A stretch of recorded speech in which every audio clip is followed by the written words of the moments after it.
Sweet తినాలనిపించినప్పుడు మడత కాజా చేసుకోండి. ఇదైతే క్విక్గా 10 మినిట్స్లో అయిపోతుంది. ఇంకా ఇది ఇంట్లో చేసుకుంటాం కాబట్టి హెల్దీ కూడా. ప్రాసెస్ ఏంటో చూద్దామా. 1 కప్పు మైదా పిండిలో సాల్ట్, బేకింగ్ సోడా, గీ యాడ్ చేసుకొని కలుపుకోవాలి.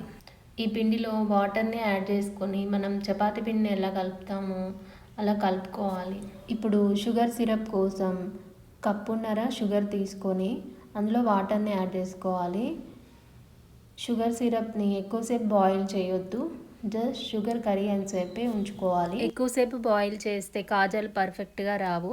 ఇప్పుడు ఇందులో ఇలాచీ పౌడర్, 1/2 చెక్క నిమ్మరసం పిండుకోవాలి. ఇప్పుడు చపాతీ ఎలా చేస్తామో అలా చేసుకోవాలి. కొంచెం గీ యాడ్ చేసుకొని పిండి చల్లుకోవాలి.